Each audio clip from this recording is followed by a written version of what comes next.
भर में लोगों से कहना चाहता हूं, कम make in India.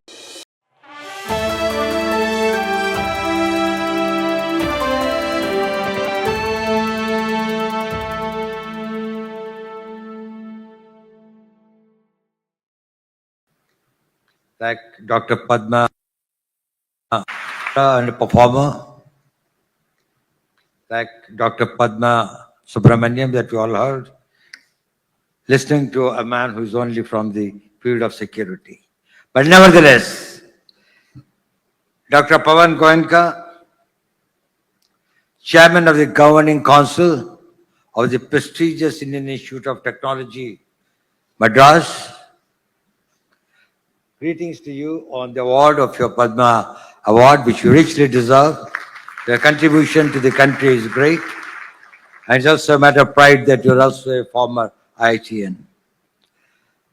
Dr. V. Kamakoti, Director of IIT, whom I hold in one of the highest esteems, and whose contribution to, not only to the institution and to the discipline of engineering and technology, but to the nation at large, has been tremendous. My association with him now for nearly a decade has been stupendous. And I'll tell you that in very, very difficult times, he had held our hand and has continued to guide and give us a lot of comfort and a lot of support.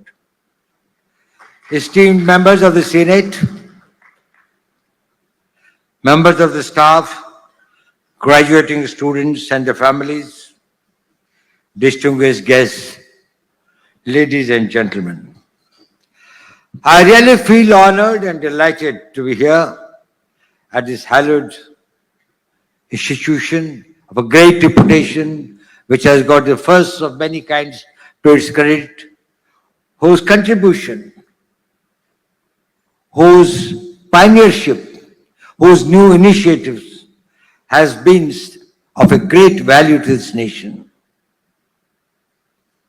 I must say that to be here on this very solemn occasion is a matter of great privilege for me. I also take this opportunity to congratulate all the young graduates, the most fortunate ones, the one in the history of this nation, which I'll tell you why, that why you are the most fortunate generation of in last 1,000 years of India's history. And once again, I'm also grateful to the director who invited me here. Gentlemen, firstly, you should all be very proud that you belong to an institution of which tomorrow you will be the alma mater, the Indian Institute of Technology, Madras, which has produced 48,000 graduates like you who have served the nation and has made a great name for themselves and for the country. What you have achieved is great. You have proven intelligence, dexterity, commitment, by which you have been able to achieve, which very few in this country aspire and are able to achieve it as a reality. You also have got a great future ahead. There's no doubt about it. The world is before you to succeed. The point is whether you will be able to intertwine your growth and progress with something beyond you. Will you be able to contribute to the society, to the country, to the civilization to which you owe a lot? When Director Kamakoti asked me to be here, obviously I was quite reluctant. I never make public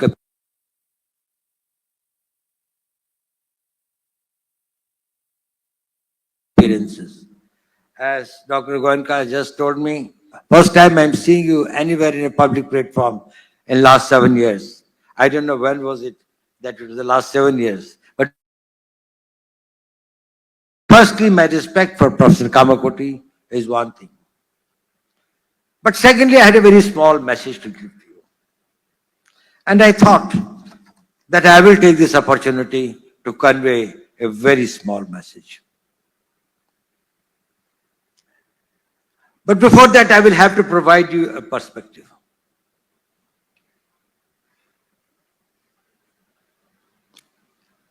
You belong to a country, to a civilization which has been beleaguered, bled, dishonored, this thing for 1,000 years. We have suffered a lot. Our ancestors have suffered. Our pitras, as we call them, I do not know how much of the humiliation, deprivations, hardships they have undergone to keep the civilization alive, to keep this notion of the nation alive. Nation is different from a state. India as a nation had existed for millenniums. It may be a new state.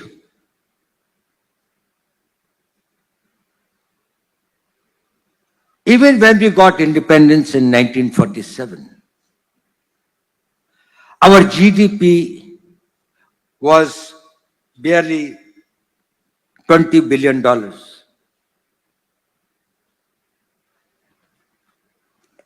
Less than 1.9% of what it is today. We had 80% population below the poverty line. And do you know, just a few years, but 2-3 years before the independence came, we suffered a famine in Bengal. It's a pity that nobody talks about it in India today. Do you know, as per the British records, how many people died in that starvation death, due to starvation death? There were 6,060,000 lakh people died. And there was nothing that was talked about it in the slave nation. That showed that the country's spirit had been enslaved to that extent that it became a non-event. Today, if there are 5 such deaths, the whole country will rise. The youth will, you will find governments will fall. Deaths due to starvation because you could not eat. And therefore, 1.160 lakh people died as per the records. That is the thing that we came, and as Dr. Goenka said, we will be completing 100 years of our independence 22 years from now. You will be at the prime of your careers. You will be in your mid-40s or late 40s. You would have experience, you will have the knowledge, you would also have the personal stability, financial stability, family stability, social stability by that time, and still you will have many decades to contribute and work. What will be that India like? Let us visualize. Dr. Goenka said we'll have a GDP of 32, we'll have a GDP 32 trillion as against probably 4.1 today. About 8 times of the present one. Our per capita income will be about $22,000 per head, per person, from 2,500 now. We will have working population of 1.1 billion people, highest in the world, which will be better educated, which will be highly skilled, which will be globally interconnected, and will also have the largest technical pool. In contrast, China will have a squeezed 700 million, 23% less than what it is today. We will have the world's largest military force. At present, 1.9% of GDP of 4.1 trillion, we have got a budget of $77 billion. It's a 32 trillion economy, and even if we spend only a substantially low percentage of 1.9% of our GDP, we will have a defense budget of 700 crores. Global market, because we will have a burgeoning middle class. And as having a unique geopolitical situation, demography, soft power, international connectivity, and the civilizational strength and the spiritual strength that Dr. Padma Subramanianji just told us and enlightened us about. You will be a tremendous power. Do you think so? Well, I think so. But there is an X factor. And that X factor is going to make a difference, and I have come to tell you only about that. Whether it is in defense, whether it is in manufacturing, whether it is in our socio-economic development, whether it is in any field, there is one factor that is going to make a difference, and that is you. Both as individually and collectively. Next 22 years, what you do and what you contribute, with what mindset and with what passion you live the life, that will determine what will happen to this nation. This is technology. If we have the technology, if we can surpass the technology, if we can meet the challenge of technology, if we have the technology warriors, we will be able to achieve not this, but much beyond it. But if you fail here, you miss it for many centuries to come.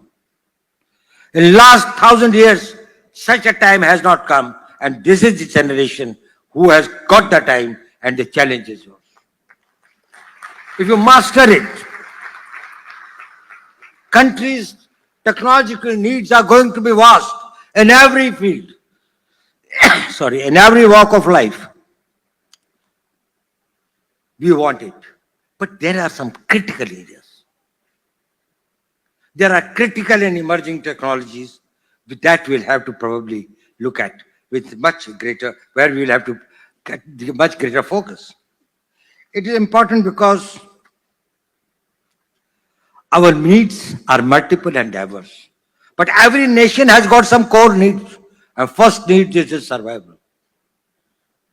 You can have everything in the world. That will mean nothing if you don't survive. And we are in the business of saying that even if I perish, the country survives. If you become the technology warriors, you may perish, your technology must survive, the nation may survive. The debt that we owe to our ancestors, we are able to avenge our history. Indeed, we need an ecosystem of technology, high resources, infrastructure. But what we need most are the men like you. You must have heard many stories. There was a young scientist in Cambridge, young boy. In the Second World War, do you know who changed the history of the Second World War? You know him by the name of the man who started, father of computing. His name was Alan Turing. He found he could break the Enigma machine's code. And thereafter, all the U-boats and all the communications of the German army were intercepted, and the entire shape of the battle from 1943, from the late 42, actually just started. He died young at the age of 44. Very few of you know that he was a spy. He was an intelligence man working for the MI6. And he was inserted this task of breaking the German code.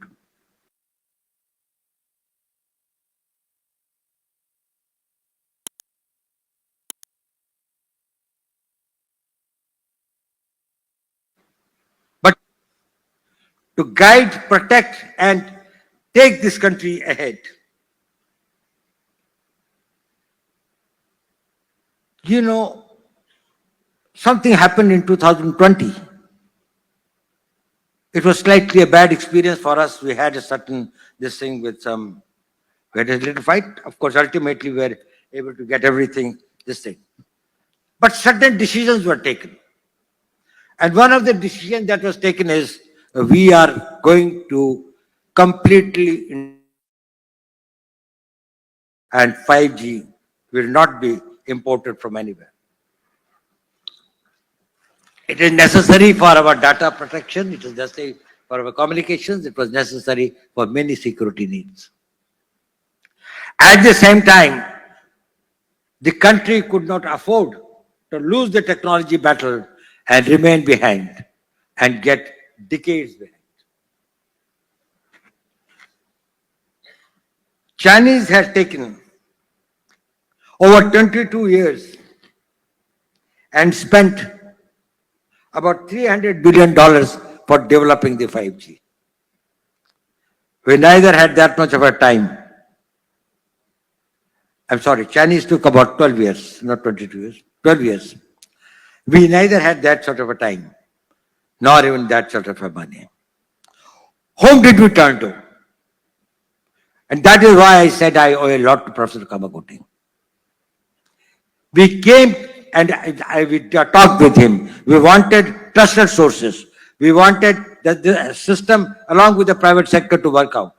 And within about 2.5 years, India was totally indigenous. And today's 5G, there's nothing foreign in that. And we owe it to your IIT. We owe it to our private sector. We owe it to others. All contributed a lot.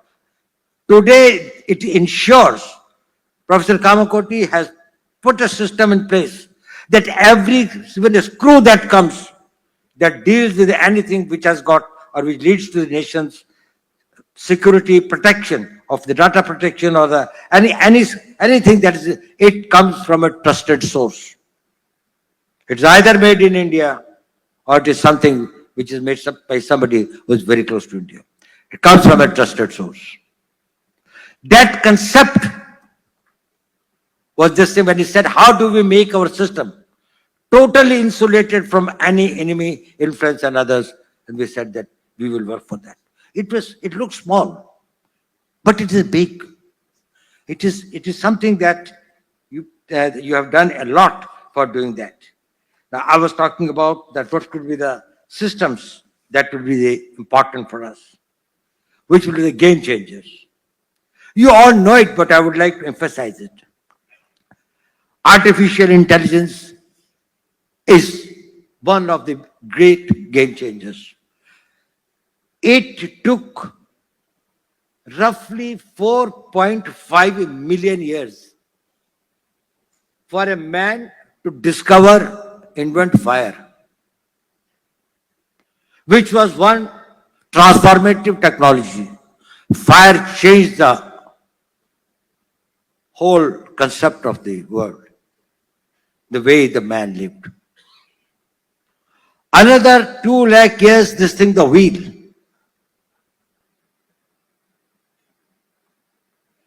And then many such things came which we call as this thing, which take a shorter time, and others, your steam engine, printing press, computers and others.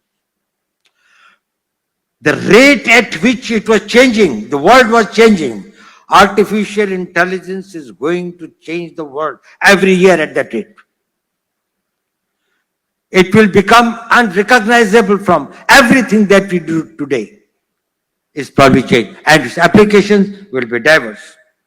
It's not only required for your research and development, for machine learning, for large language models, for defense, robotics, medical, finance, anywhere. If India is able to lead and develop, make it a focus point, that this is one area that we have to develop. Another is about quantum, the quantum computing and its all applications. Utilizing the principles of superpositioning and entanglement, it can make tremendous difference in what we can achieve. It is going to make the classical computing much less relevant. Just think of the photons and others that we're talking about. Actually, the theory of particles are going to undergo a whole change.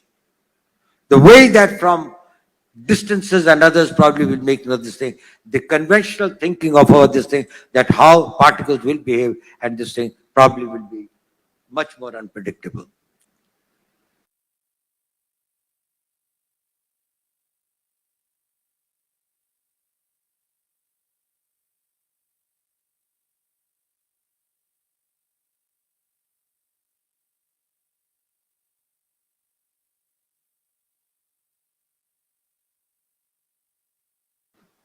So in the computer coverage, probably you will find that this whole new world opens. Semiconductors. Now that is the building blocks of the modern technologies. Our chips,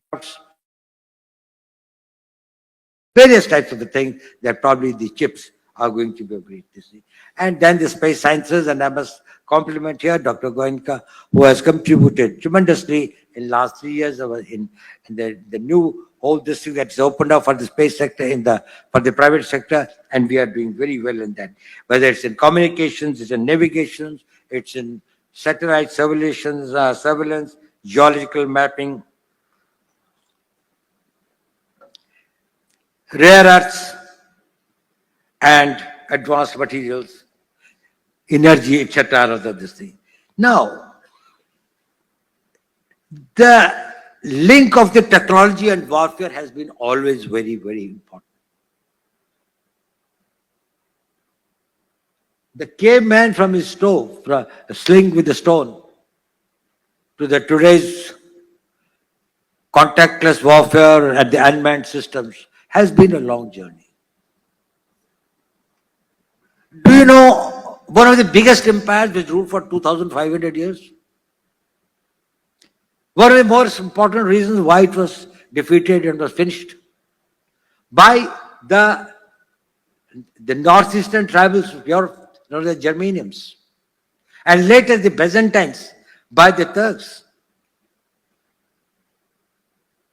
Because the Romans were good horse riders, but never used stirrups. Now, stirrups are the iron, this thing on which you stand.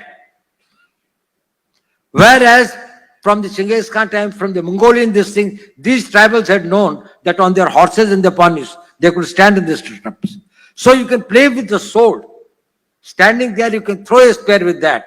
Whereas on the horse, where you are sitting on a blanket on top of it, you can only tumble down. If anybody would. Roman Empire got finished. It's the technology. Mughals brought here the Hemu's army and others, which was much more powerful than of the Babur and others. It was the bazookas, the gunpowder. The Mughals brought the gunpowder. And the Indian elephants started reversing their direction and stepping over their own troops. It is the technology. We have to develop our indigenous technology. Mention was made here of Sindoor. We are really proud of it, not for necessarily what people perceive. That how much of an indigenous content was there. We are proud of it, that some of the best systems that worked, whether it was our BrahMos systems, whether it was our integrated air control and command systems, whether it was our radars, whether it was the whole this of it that was being done at the battlefield surveillance about the position out there. We decided to have 9 terrorist targets in the crisscross of Pakistan. It was not only the border area something, which we thought were there this way. We missed none. We hit nowhere else except that. And it is also not that was a very, it was precise to the point where we knew who is where. Entire operation was started at 5 minutes past 1 and was over at 28 minutes past 1. 23 minutes.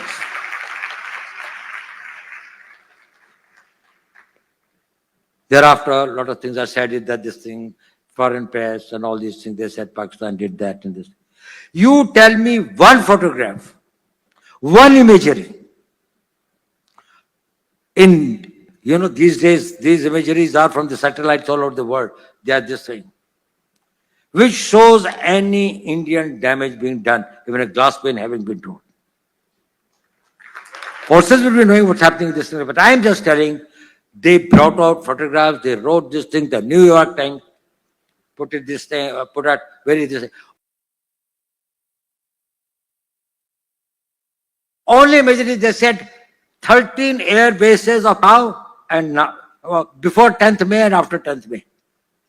Whether it was in Sargoda or it was in Rahim Yar Khan or it was in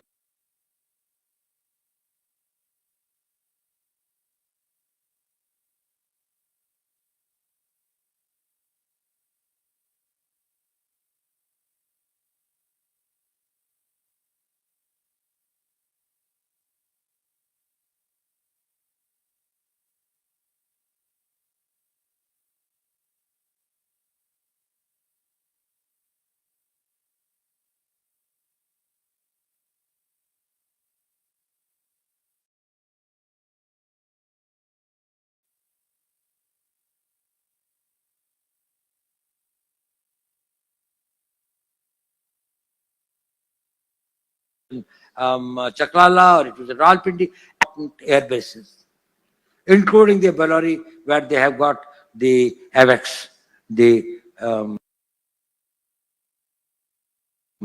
avoiding these control systems. Now, I want to send to you, you must meet him. I said, okay, send him some time. Send him some time. So he came, he told me. I said, how do you know General McMaster? He said, I provide some services to the American Defense Forces. I said, what's your background? And then he told me something about his decision. When I learned that he was a person who was the founder and CEO of Rhombus, he was providing on the basis, he started it, on the basis of the open information about the position of the satellites and what they were taking the imageries and some of these things, the entire forecasting model for next 24 hours for Pakistan, for American Army. Then the American Army started supplementing it with their own data. And he became extremely this thing. And this Rhombus Corporation became one of the very, very powerful organizations with very high technology, using AI, using particles, these things, and multiple of other technologies and others. Then I asked him, I said, okay, it's very good. I'm impressed with what you said. We checked it up with these things also. We found tremendous distribution. His predictions are 70% right about anything relating to defense and military activities taking place anywhere in the world. He said, sir, I've come to you, I carry a sense of guilt. I said, why? He said, you've done so well in life. He said, sir, I've done so much for the Americans, this thing. I am an IITian, but I could not do anything for my country. I want to do something for my country. But I said, we have got problems. You have taken American citizenship. And therefore, we can't integrate you with the system. He said, don't bother. You don't give any data. I will work on the basis of the open data. And I will teach your people how to manage it. After I go, you integrate the data with your own people to find out this thing. We have started working with him. And he said, I don't want to do it for money. It's not for money. This is the spirit that I want each one of you to go. Will you have that passion for your nation? think that you realize it is too late, or you realize in 2025 that you have to take the country in 2047 where its destiny is, where it is destined to. Make it a proud country in major military terms, in economic terms, in science and technology, in everything and every area of the human activity. If you can manage your time, you can manage your energy, and you can manage your mind and spirit, you can achieve it. And you are not the first. Many more have done it, but only today you have got the opportunity. I did not have the opportunity. I was not an IT. Actually, when I this thing, the IITs were just started coming up. There was hardly this thing. We also did not have that much, and the country did not have that much of money. Today, the country has money to invest in science and technology. Next year, it will be probably another 1 trillion added to our country's growth. Probably we are succeeding, we are going to become more this thing. Very few institutions today will say that they have got dearth of resources. Ecosystems is being built up, infrastructure is being built up, testing equipment and others will be available. If not, we will do it. Your alumni are a great asset. All over the world they are there, and they have been contributing a lot. I must say that, well, their contribution has been fantastic.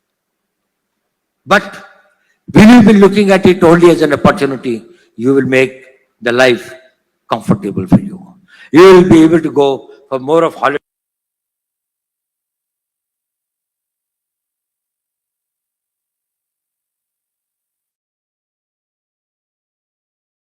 Climatic conditions, this country, and thereafter.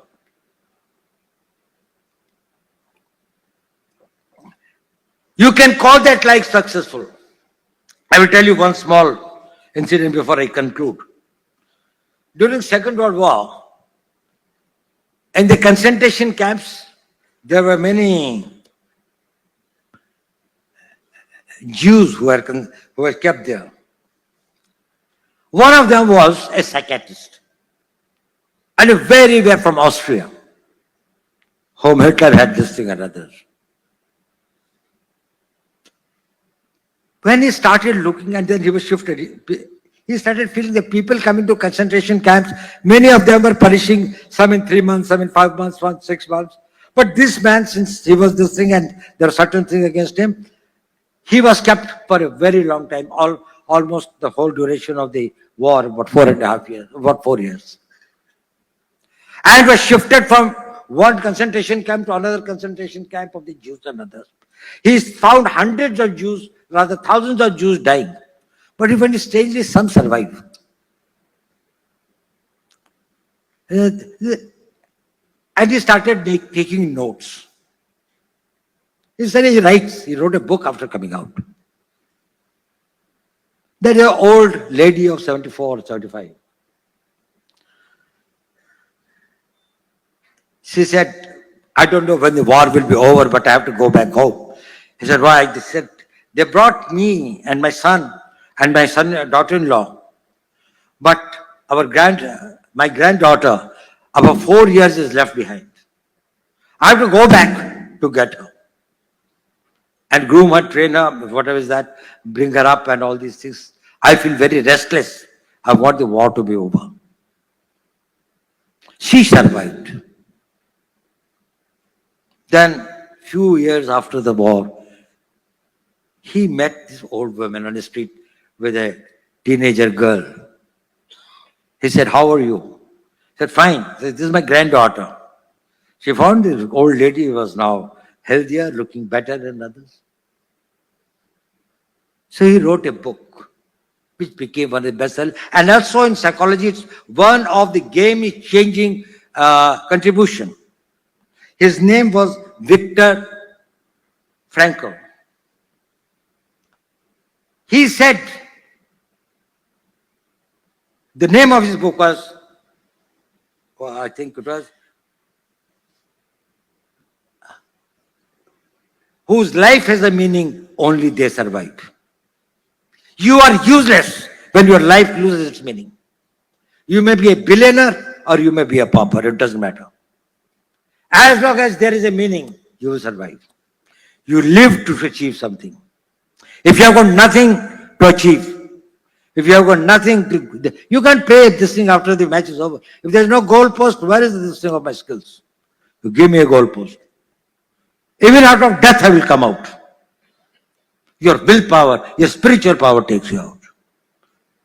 This institution gives you the meaning. Your energy gives you the meaning. Your circumstances of this thing give you meaning. This nation gives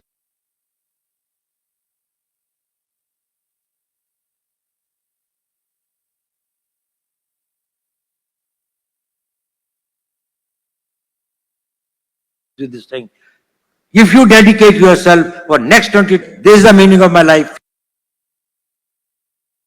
I am over 80. I have lived my life.